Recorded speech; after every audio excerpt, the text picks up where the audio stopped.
Nobita की बनाई नई बैटरी भी फट चुकी है। अब उसके पास पैसे नहीं है। उसको जितने पैसों की जरूरत है दे दिया जाए। आपको मुझसे मिलकर कैसा लग रहा है? तुमसे मिलकर खुशी हुई। इसमें कोई शक नहीं कि ये समय का खेल है। तुम्हें डोरेमोन तो याद है ना?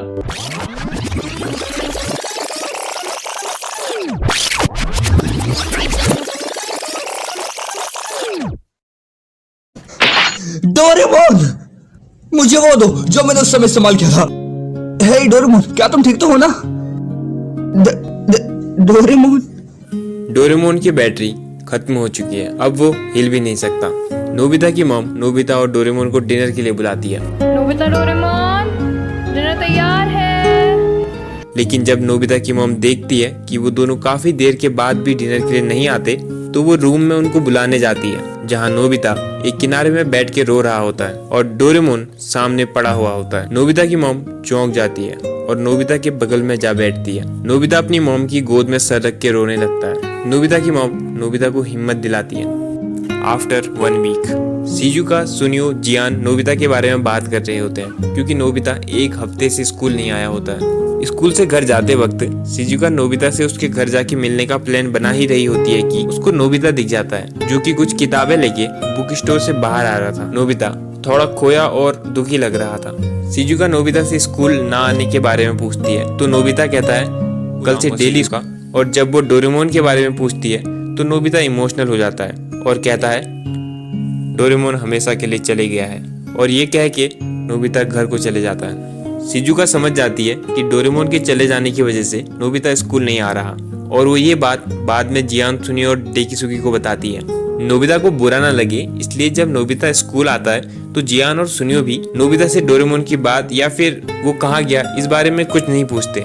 नोबिता पढ़ाई में ध्यान देना शुरू करता है। वो किताबें लाके घर में पढ़ने की कोशिश करता है, लेकिन जैसा कि वो पढ़ाई में कमजोर था, उसको शुरू में बहुत ज्यादा दिक्कत होती है। वो कई बार परेशान होकर रूम में लेट जाता है और तभी उसको डोरेमोन याद आ जाता है और वो फिर से पढ़ने बैठ जाता है। नोबिता ने डोरेमोन को अलमारी में रख दिया। तो जब भी अकेला फील होता था तो वो डोरेमोन से बातें करने लग जाता था, और ऐसे ही समय बीतने लगा और उसके साथ ही नोबिता का माइंडसेट भी बदलने लगा था, और इस वजह से नोबिता के बिहेवियर में भी बदलाव आने लग गए थे। पहले वो खुद को सबसे ज्यादा कमजोर मानता था, लेकिन अब वो खुद पे भरोसा करने लगा था। उसको भरोसा था कि वो डोरेमोन को ठीक कर देगा।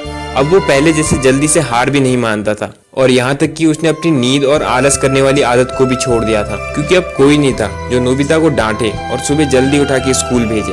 अब सब नोबिता को खुद ही करना पड़ता था। डोरेमोन को खोने के बाद डोरेमोन को ठीक करना नोबिता का एकमात्र लक्ष्य था, और यही चीज नोबिता की लाइफ का पर्पस भी था, जिसको पाने के लिए वो दिन रात मेहनत करने लगा था। नोबिता और उसके फ्रेंड्स स्कूल से यूनिवर्सिटी में पहुंच जाते हैं, और अभी तक नोबिता बदल चुका था। वो ज्यादातर अकेले ही रहने लगा था और अपना ज्यादातर समय किताबें पढ़ने में या नॉलेज बढ़ाने में लगाता था। पहले नोबिता ज्यादातर समय शिजुका के साथ या फिर सोने में या खेलने में बिता दिया करता था, लेकिन डोरेमोन के जाने के बाद उसको पहले जैसा ठीक करना उसके लिए सबसे ज्यादा इम्पोर्टेंट था, जिस वजह से नोबिता को अब शिजुका से भी ज्यादा मतलब नहीं रह जाता। अब वो शिजुका को इम्प्रेस करने के लिए कुछ भी नहीं करता, और यहाँ तक कि डेकिसुकी शिजुका के साथ भी रहता तो भी नोबिता को कोई मतलब नहीं रहता, और ना ही नोबिता को कोई जलन होती थी। और अब तक तो नोबिता ने आलस करना और बिना वजह सोना भी छोड़ दिया था। अगर वो कोशिश भी करता तो डोरेमोन को ठीक करने का मकसद उसको आलस नहीं करने देता। कई बार जियान और सुनियो नोबिता को परेशान करते तो भी नोबिता मुस्कुरा के उनको माफ करके चले जाता। नोबिता शांत ही रहने लगा था। नोबिता ने फालतू कॉमिक्स पढ़ना भी छोड़ दिया था, क्योंकि कॉमिक्स, डोरा केक उसको डोरेमोन की याद दिलाते थे। अब नोबिता के सेल्फ में बस एक कॉमिक थी और बाकी सब अच्छी रोबोटिक्स वाली किताबें हैं, और वो एक कॉमिक बुक भी इसलिए थी क्योंकि वो डोरेमोन की फेवरेट कॉमिक थी। एक सीन में नोबिता ने टॉप किया होता है और वो अपने मार्क्स देखता है और शांति से घर जाने लगता है। तभी शिजुका उसको रोकती है और कहती है नोबिता, तुम तो बड़े कमाल के हो, तुम्हें हाईएस्ट मार्क्स मिले। बधाई हो नोबिता, तुम्हारे जैसा कोई भी नहीं है। शुक्रिया, पर क्लास का टॉपर बनना मेरे लिए काफी नहीं, ये सिर्फ ज्ञान है।